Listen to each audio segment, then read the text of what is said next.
안녕하세요. 고요사 북클럽입니다. 오늘 준비한 작품은 김경애 작가님의 아버지의 노래입니다. 김경애 소설집 공항철도 편의점에 수록된 소설이며 펴낸 곳은 북인 출판사입니다. 세상에 아버지 없는 사람은 없지요. 아버지란 이름은 사람마다 다르겠지만 어머니와는 사뭇 다른 느낌으로 다가오는 것 같습니다.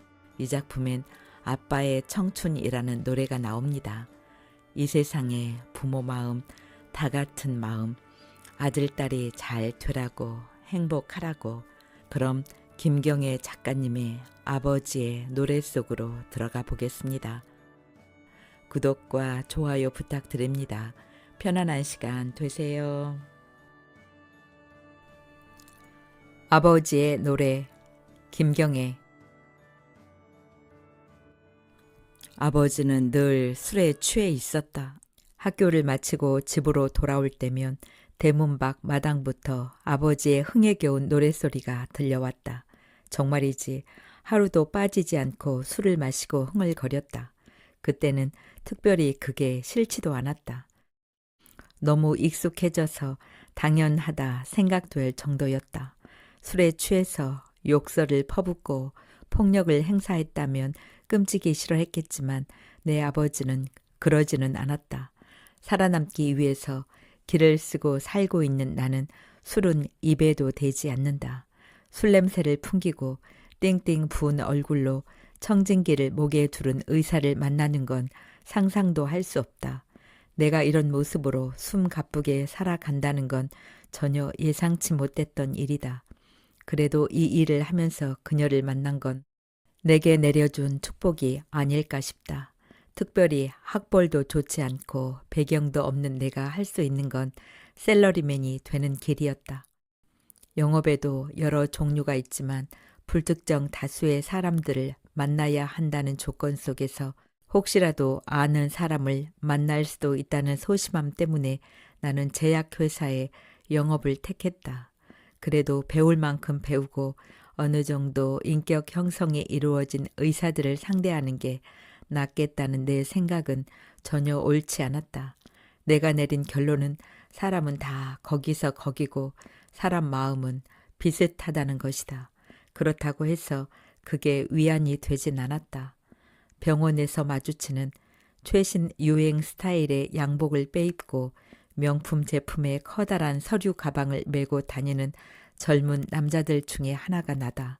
머리는 짧게 깎아서 헤어 로션으로 다듬고 화장품 냄새를 살짝 풍기고 불안한 눈동자를 이리저리 굴리기도 한다.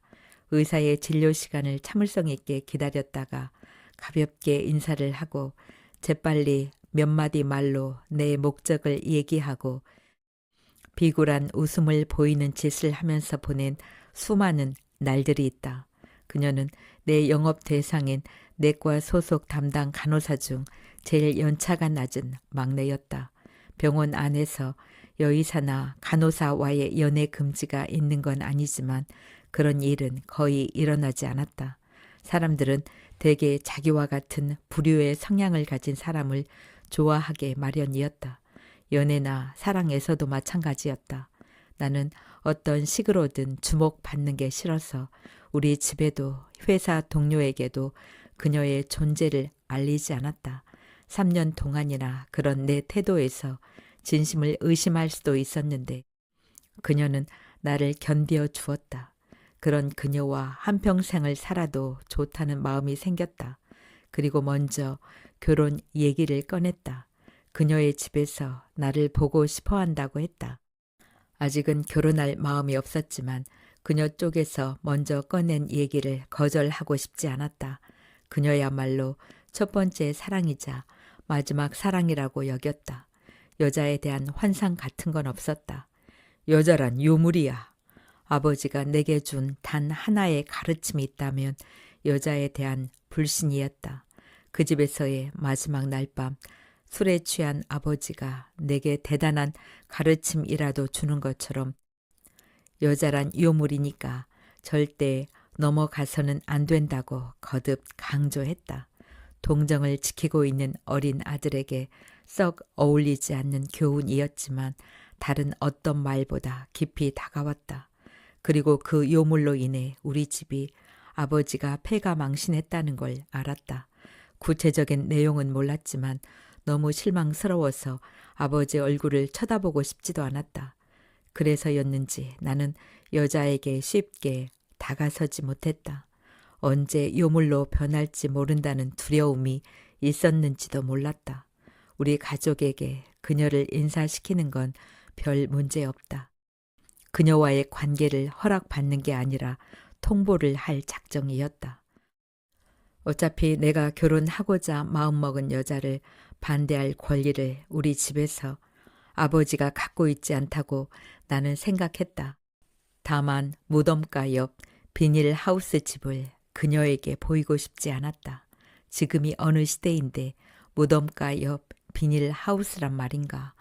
서울의 고층 아파트 건너편에 집단으로 형성된 비닐하우스.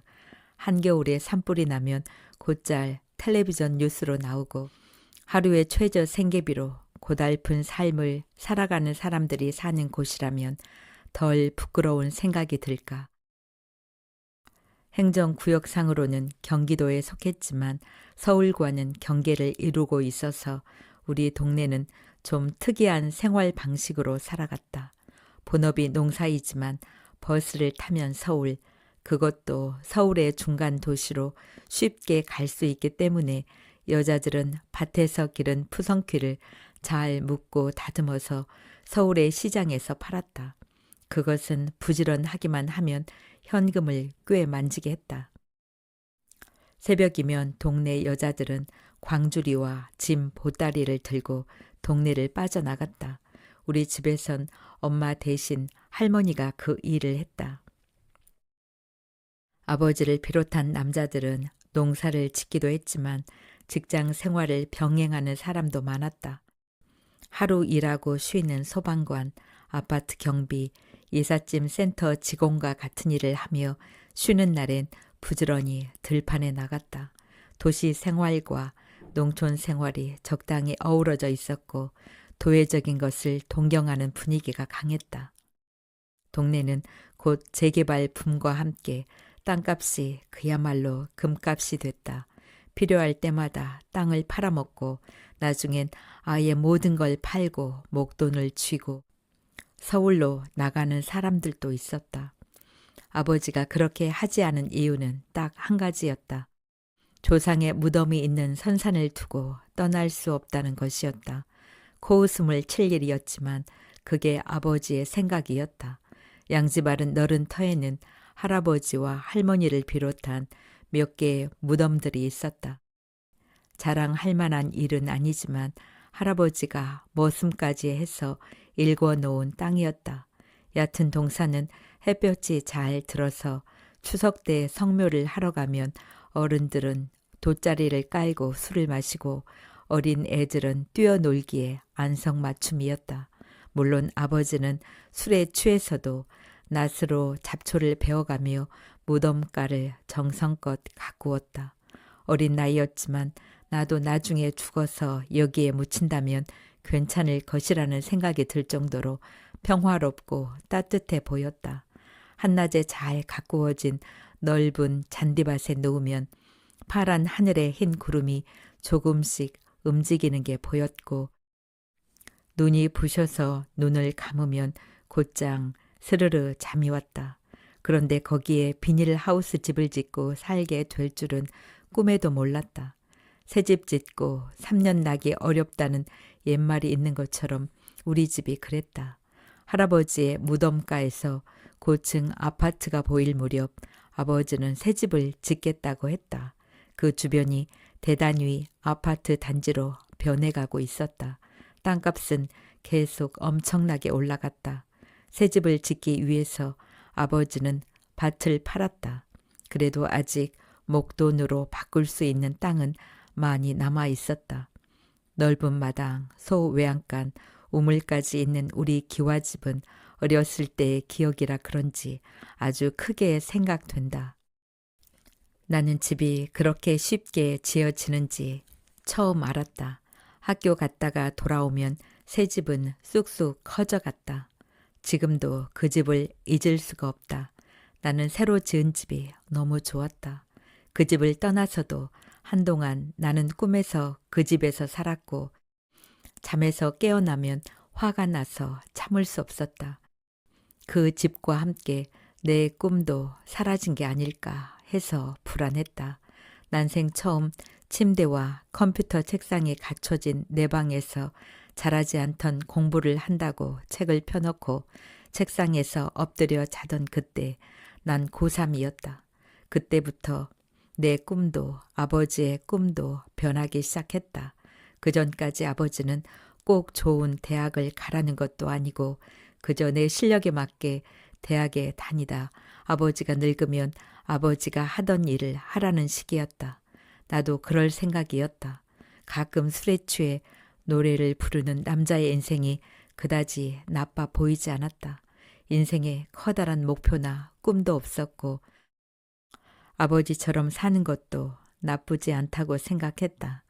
낡고 허술한 것들을 갖다 버리고 깨끗하고 단단한 것으로 꾸민 그 집에서 어느 날부터인가 아버지가 내게 바라던 꿈이 달라졌다. 좋은 대학에 가라. 좋은 직장에 취직해라. 아버지처럼 무지렁이로 살지 말라고 했다.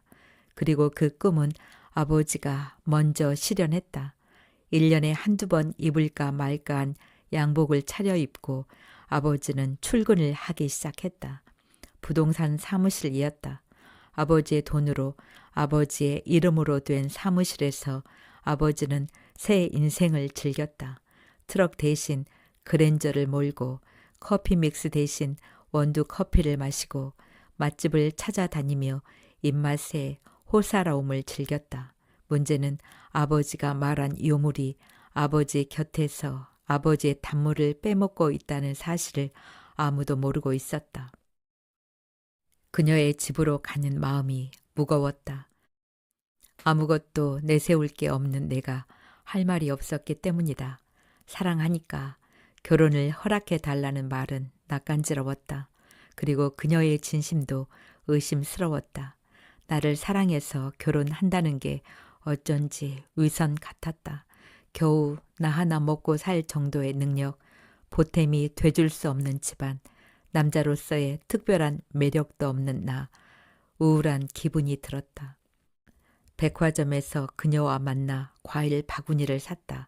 그녀는 내 얼굴을 보더니 안심하라는 듯이 팔짱을 꽉 꼈다. 그때 왜 갑자기 여자는 요물이야 하는 아버지의 말이 생각났는지 알 수 없었다.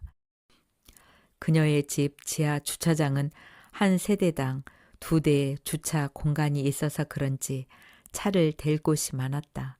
생각해 보니까 3년을 만났던 그녀와 난 서로에 대해서 아는 게 별로 없었다. 그리고 서로의 집에도 가보지 않았다. 그녀와 나 서로의 집에 대한 호기심이 없었다.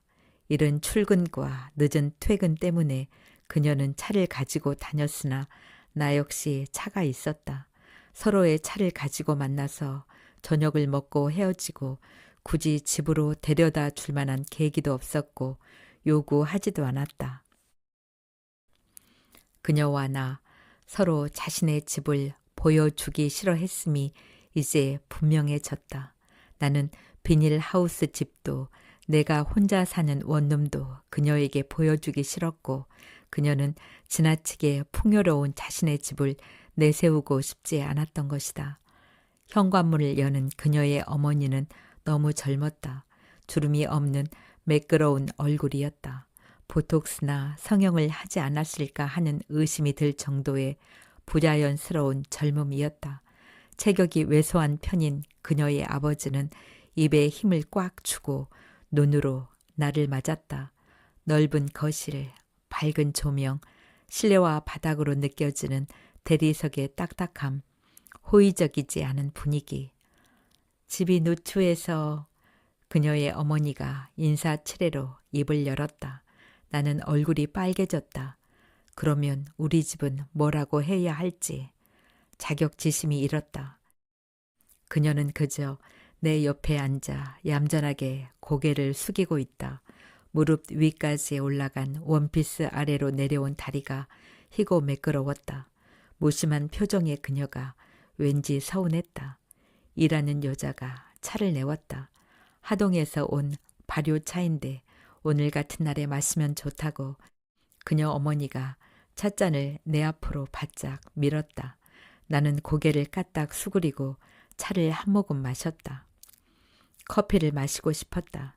나는 그녀를 통해서 내 처지가 어떤지 알고 있을 그녀의 부모가 언제쯤 본론을 얘기할지 기다렸다. 그녀는 오늘 오프였다. 쇼핑도 하고 스파도 하고 마사지까지 받았다는 그녀는 환한 얼굴이었지만 내겐 너무 낯설어 보였다. 물론 처음에 몰랐지만 이렇게까지 살면 굳이 3교대를 하는 힘든 일을 하지 않아도 되는 게 아닐까 그런 생각이 문득 들었다. 그녀는 착하기는 했지만 직업에 사명감까지 가질 정도는 아니었다. 우리가 곱게 키운 딸 고생시키는 건 이유가 있었지. 나는 이 집에 들어서는 순간 그 이유를 알 것 같았다. 그녀를 의대로 보내서 의사로 만들고 병원 하나 지어주는 게 평생의 소원이었던 그녀의 부모는 당연히 의사 사위를 들여서 그 꿈을 이루고 싶어 했다. 공부를 잘하지 못했던 그녀는 간호전문대에 가고 어떻게 줄을 만들어서 대형 종합병원에서 일하게 된 모양이었다. 그녀로부터 그런 얘기를 들은 적은 없었다. 그녀의 부모는 좋은 사윗감 만나라고 재미삼아 다녀보라는 병원이었지만 부모의 바람과 달리 그녀는 나 같은 엉뚱한 놈을 만났다. 변명은 아니지만 먼저 호의를 보이고 손을 내민 건 그녀였다. 쉽게 자신의 마음을 털어놓았다. 간혹 자신을 무시하는 의사가 있으면 화가 나서 가슴에 담아둔 얘기를 쏟아내기도 했다. 조금 더 열심히 공부해서 의대 갈 걸 그랬어. 어차피 의대하고 공부하는 건 비슷한데 똑같이 공부하고 무시당하는 거 기분 나빠. 3년이라는 긴 시간을 허비한 그녀를 더 이상 내버려 둘 수 없었을 것이다. 나는 그녀를 우리 집에 데리고 가지 않아도 된다는 결론을 차를 마시며 내렸다. 지극히 통속적인 얘기가 현실이 됐다. 참 간단하게 끝낼 수도 있는 절차를 그녀가 솔직하지 못함으로써 이 집에 앉아있게 하는 번거로움까지 감수해야 했다. 집으로 돌아오는 길에 오히려 마음이 편했다. 그녀에게 미안한 마음도 들지 않았다. 차 안에서 CD를 켰다. 장기하 노래였다. 참 재미있는 노래라고 그녀가 준 것이었다. 별일 없이 잘 살고 있다는 가사가 우스웠고 하고 혼자 웃음을 날렸다. 거추장스러운 옷을 벗은 느낌이었다. 그녀에 대한 감정이 이렇게 쉽고 단순하게 정리될 수 있는 건지 허탈하기도 했다. 나는 오랜만에 이상스러운 평화로움 속에서 아무 생각 없이 운전을 했다. 신호를 기다리다 표지판을 보고 길을 잘못 든 걸 알았다. 이 길은 집으로 가는 길이었다. 내가 지금 살고 있는 집이 아니라 항상 술에 취한 아버지가 있는 비닐하우스 집까지가 얼마 남지 않았다. 집에 가본 지가 얼마 만인지 기억도 나지 않았다. 지금 집으로 가면 늦은 저녁 밥상을 받을 수도 있을 것이다. 항상 밥상에 올라오던 소박한 반찬들을 생각하자 몹시 배가 고파졌다. 도시 근교의 시골에서 흔히 볼 수 있는 비닐하우스 위에 검은 비닐을 씌운 집을 볼 수 있을 것이다. 그 집이 바로 우리 집이다. 컨테이너 박스 위에 비닐을 덮은 집. 집 문을 열고 나가면 조상의 무덤들이 있는 집. 내 아버지는 지금도 술이 취하면 노래를 부를 것이다. 예전에 술버릇은 노래를 부르다 지치면 쓰러져 잤는데 그 집에선 무덤가에 앉아 곡을 하듯이 컥컥대며 울다가 엎드려 잔다. 그러면 할머니가 아버지를 부축해서 안으로 데려와야 했다. 산 사람을 순장시킬 수 없는 노릇이니까. 방으로 들어가서 잠깐 정신이 들면 다시 노래가 시작되곤 한다. 원더풀 원더풀 아빠의 청춘 브라보 브라보 아빠의 인생. 신물이 나도록 들은 아빠의 청춘이다. 도대체 아버지에게 추억할 만한 청춘이라도 있는 것인가? 아니면 그게 추억할 만한 아름다운 인생이었던가?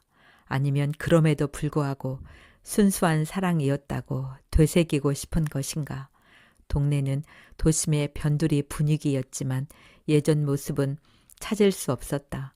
주택가와 상가 사이 작은 길, 건너편 비닐하우스 집에서 새어나오는 불빛은 밤이라서 그런지 조금은 낭만적이기까지 했다.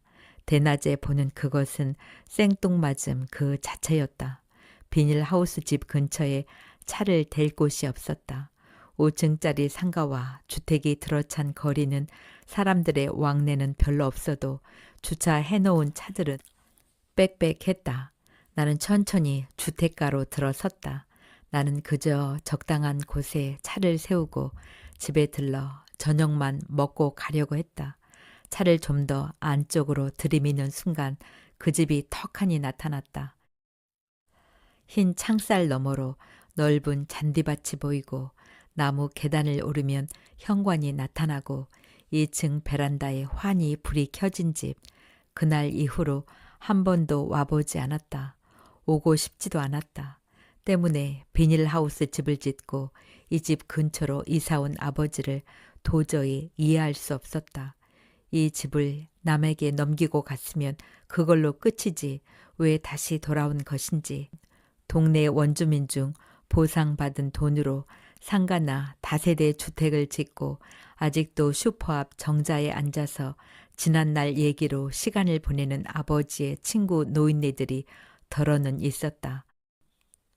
수치심을 모르는 것인지 비닐하우스 집이라도 살아야 할 정도로 형편이 절실했던 것인지 모르겠다. 나는 얼른 엑셀을 밟았다. 집에 들르지도 않고 내가 사는 원룸으로 차를 몰았다. 이 시간 혼자 식당에 들어가 밥을 먹기 싫었다. 원룸 옆 편의점에서 컵라면과 햇반, 소주, 캔맥주, 땅콩, 담배를 샀다. 담배는 피우지도 않지만 오늘은 피우고 싶었다. 여자와 헤어진 날 담배 한 갑쯤 피운다고 해서 술을 마신다고 해서 그리 나쁠 것은 없을 것이다. 나는 비닐봉투를 앞뒤로 흔들며 엘리베이터를 탔고 문을 열고 방으로 들어왔다. 옷을 갈아입지도 않고 씻지도 않고 컵라면에 뜨거운 물을 부었다. 라면이 부른 동안 캔 맥주를 따서 마셨다. 빈속이 상쾌해졌다. 다시 따뜻한 라면을 건져 먹고 데워온 햇반을 꾸역꾸역 먹었다. 아직도 그 집을 생각하면 화가 나고 아버지가 미워져서 견딜 수 없었다. 그 집에 계속 살았더라면 내 인생이 달라졌을까 하는 기대 때문일까. 나는 종이컵에 소주를 따라 단숨에 마셨다. 저절로 이마가 찡그려졌다. 남자가 술도 못 마신다는 핀잔을 많이 듣고 살았다. 술 따위를 잘 마셔서 남자답고 싶지는 않았다. 그러면 세상에 우리 아버지만큼 남자다운 남자도 없을 테니까. 하고 나는 혼자 헛웃음을 날렸다. 싱글 침대, 컴퓨터 책상, 작은 냉장고, 2인용 식탁과 의자, 붙박이장과 그 앞에 놓인 행가래에는 다림질이 잘 된 와이셔츠와 푸른색 계통의 넥타이가 잘 정돈돼 있다. 하루 한 번씩 갈아입는 와이셔츠는 일주일에 한 번 세탁소에 맡겼다. 붙박이장에도 계절별로 꽤 많은 양복이 있다. 나는 친구를 만나 쓰는 술값 대신 양복에 투자했다. 그러고 보면 나는 양복을 차려입고 출근하는 일상을 그런대로 좋아한 것 같다. 사실 이 일을 견뎌내기가 생각보다 쉽지 않다. 입사한 동기 중에는 한 달도 넘기지 못하고 나간 경우가 많았다. 아직 젊고 기회가 많다는 이유로 동기들은 미련을 두지 않고 떠나갔다. 아직까지 남아있다고 내 영업 실적이 뛰어난 건 아니지만 기본급을 미안함 없이 받아낼 정도, 혼자서는 충분히 먹고 살 정도였다. 흰 와이셔츠를 차려입은 화이트 칼라를 동경한 건 아버지 때문이 아니었을까. 흙 묻은 긴 장화, 초록색 책모자, 손톱에 때, 굵은 주름, 땀 냄새, 무심한 눈빛, 술 냄새와 노랫소리 속에서 나는 꿈을 꿀 수가 없었다. 그런데 새집을 짓고 살기 시작하면서 아버지와 나는 꿈을 꾸기 시작했다. 나는 어떻게든 대학에 가서 좋은 직장을 구하고 아침마다 흰 와이셔츠와 양복을 입고 잘 닦인 차를 몰며 출근을 하는 일상을 그렸다. 내가 꿈꾸는 소박한 일상과 달리 아버지는 자신뿐 아니라 우리 가족의 인생을 바꾸는 모모한 꿈을 꾸었다. 아무리 이해하려 해도 어떻게 그렇게 어리석을 수 있는지. 예상한 일이지만 오늘 그녀는 보이지 않았다. 대신 새로운 젊은 의사가 눈에 띄었다. 예전에 그녀가 알아서 오전 진료가 마감되는 시간, 오후 진료가 일찍 끝나는 시간을 문자로 날려주었다. 멍하니 앉아있다가 그녀가 알려준 시간보다 조금 일찍 환자 대기 의자에 앉아서 그녀와 둘만이 아는 눈빛을 교환했다. 세상에 수많은 질병과 환자가 있듯이 그것에 필요한 약과 약물도 헤아릴 수 없이 많다. 각양각색의 색깔과 효과로 미세한 성분의 차이로 환자들에게 투여되기 전 담당 의사의 선택을 받아야 했다. 오직 그 선택에 의해서만 환자의 몸속에 투여돼서 약효를 발휘하기도 하고 때에 따라서는 이상 반응을 일으키기도 하고 아무런 효과를 내지 못할 때도 있다. 나는 몸 안에 들어갔을 때의 효력까지는 확인하지는 않는다. 이상 반응에 대한 책임도 없다. 단지 내가 책임진 약들의 선택에 최선을 다할 뿐이다. 오전 진료를 마친 과장은 조금 피곤한 표정으로 건성으로 내 인사를 받고 지나쳤다. 나는 바짝 붙어서 따라갔다. 과장님, 이번에 개발된 신약은 다른 회사 제품과 다릅니다.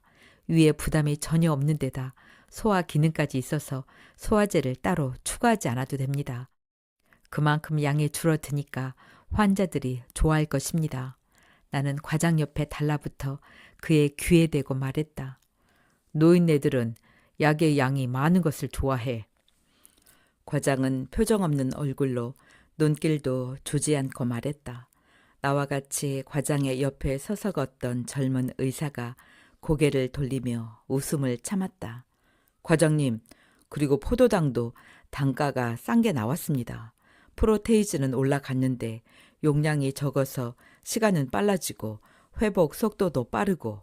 과장은 내 말을 듣지도 않고 손을 내저었다. 그만하라는 뜻이다. 그런 약은 없나? 무슨 병이든 고치는 약, 아니면 병은 낫지 않아도 되지만 고통은 느끼지 않게 하는 것. 그러면 내가 병원을 따로 차려서라도 그 약들만 팔아주겠네. 과장은 몹시 지친 표정으로 말하고 돌아섰다. 약 장사를 무시하는 방법치곤 괜찮았다. 술고래라는 그녀의 귀뜸이 있었는데 어제는 어느 회사가 마련한 향응에 참석했는지 알 수 없었다. 나는 아직까지도 향응 자리에 참석할 정도로 친분 관계나 지위에 이르지 못해 실상은 알 수 없으나 그 자리가 남기는 후유증은 꽤 크기도 했다. 문제는 법적인 면에서도 리베이트를 주는 사람만 처벌만 받게 돼 있는 법이 딱 버티고 있다는 것이다. 그러고 보면 세상에 공평한 게 없는지도 몰랐다.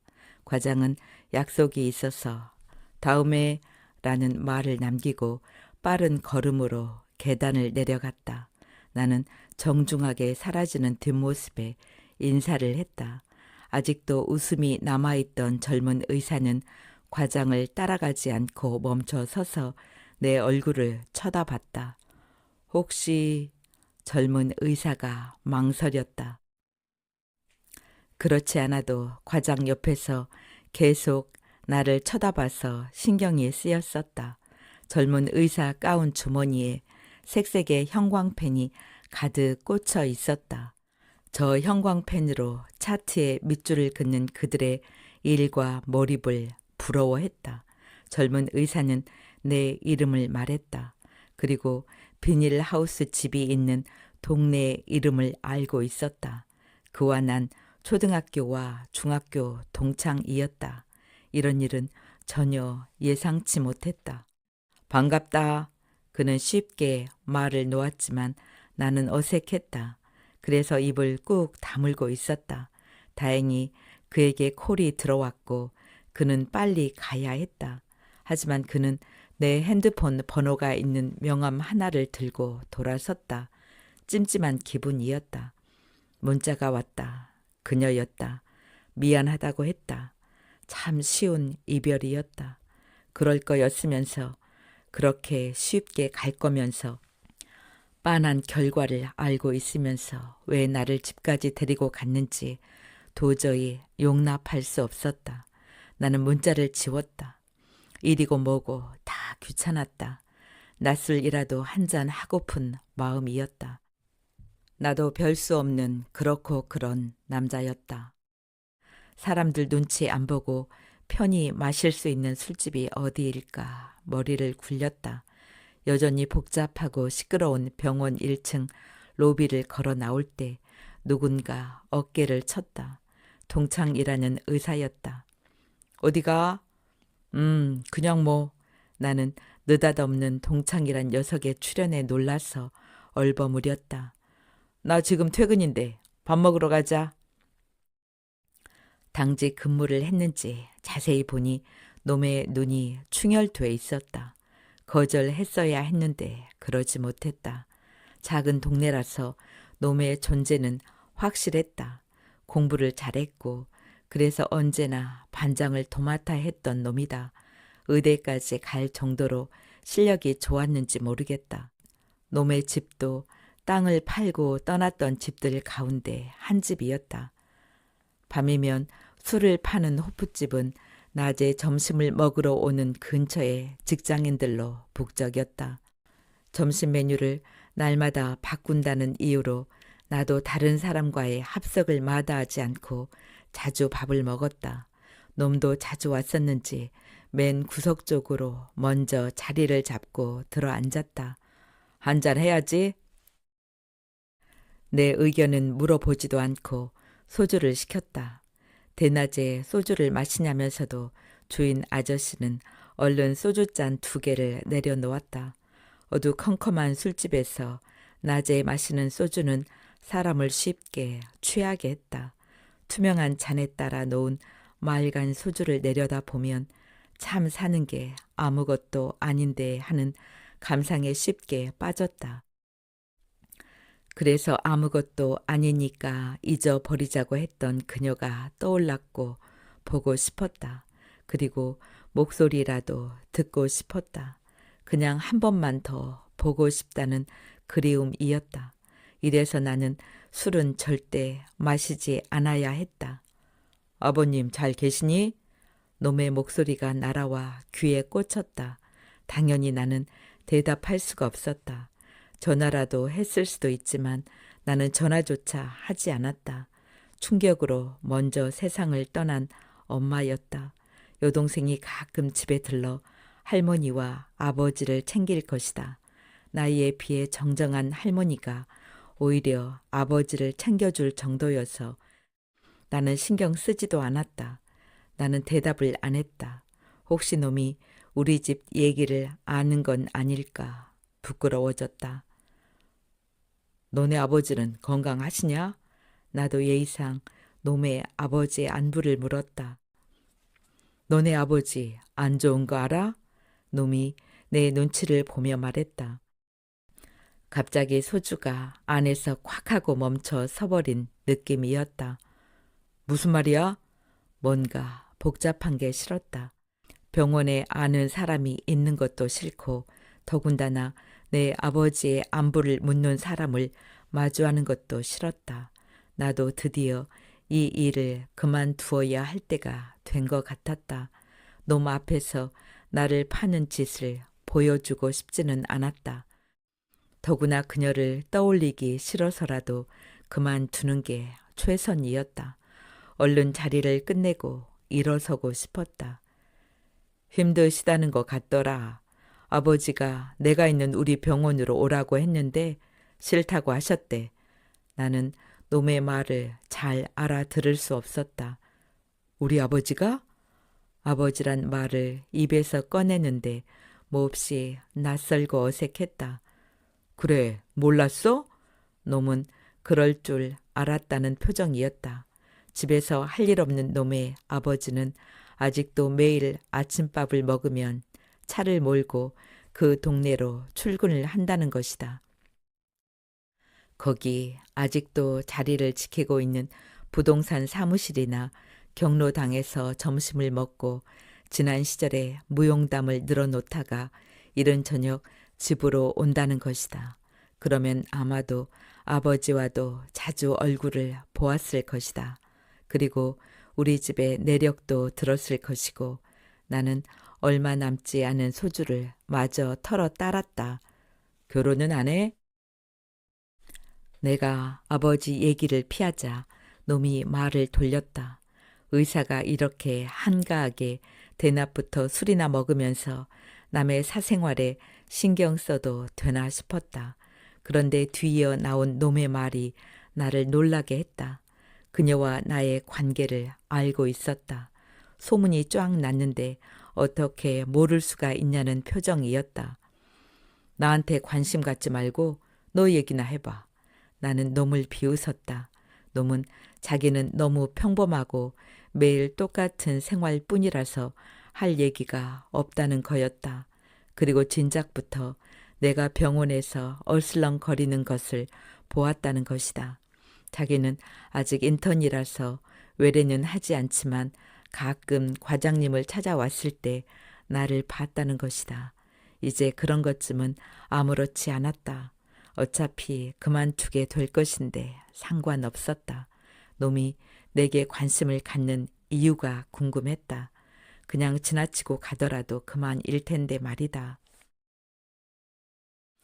나는 결국 놈을 먼저 보내고 앉아서 커피를 마셨다. 운전을 해야 하니까 술 대신 커피를 2잔이나 마셨다. 그리고 술기운이 있는 채로 운전대를 잡았다. 안전띠는 습관대로 맸다. 그리고 그 집을 향해서 달리기 시작했다. 비닐하우스가 있는 집으로 가기 위해 좌회전을 하고 고가 도로를 오르고 신호를 기다렸다. 아무리 달려도 쉽게 나타날 것 같지 않아 마음이 급해지기도 했다. 바보처럼 어린아이처럼 쉽게 넘어가다니 그것도 전 재산을 모두 넘겨놓고 말이다.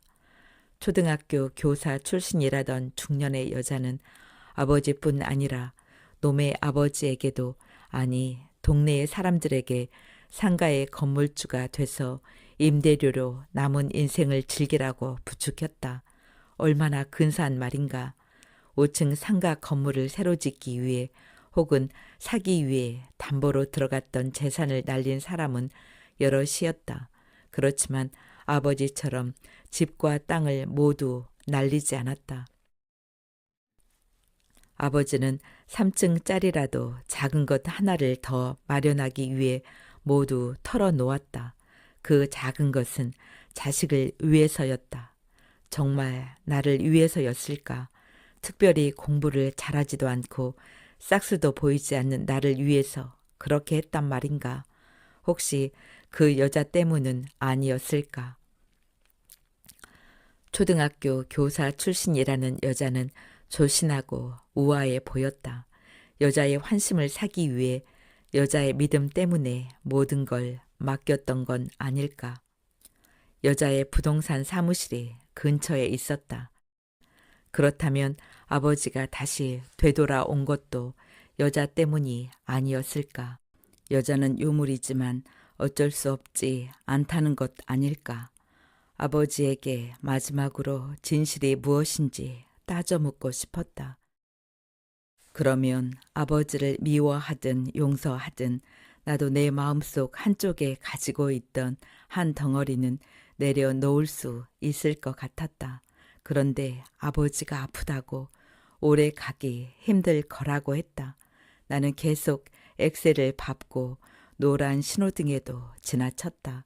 그래도 집은 아직 멀리 있었다. 취기가 이제야 오르는지 몸이 후끈 달아올랐다. 머릿속이 몽롱했다. 저절로 흥얼거려졌다. 아버지, 아픈데 왜 연락 안 했어요? 죽어서도 연락 안 하려고 했어요? 그렇게 따져 물을 것이다. 그리고 다음에 집에 가면 또 그렇게 물을 것이다. 물론 적당히 술을 마시고 술에 취한 척 할 것이다. 그래, 난 집으로 가기 위해 이 말들이 필요했는지 모르겠다. 드디어 집이 보인다. 도시 한켠에 생뚱맞게 솟은 무덤들, 그 옆에 비닐하우스 집, 사진이라도 찍어서 보이고 싶다. 지금 이 시대에 이런 집에 사는 건 어떨까요? 맞다. 그녀에게 보내야 한다. 이게 내가 살 집이었어. 너의 선택은 현명했어. 나는 차를 세우고 핸드폰으로 집을 찍기 시작했다. 이야기는 여기까지입니다. 뒷부분은 목감기가 들어서 많이 가라앉았네요. 오늘은 아빠의 청춘을 부르며 우리 아버지를 추억하려 합니다. 감사합니다.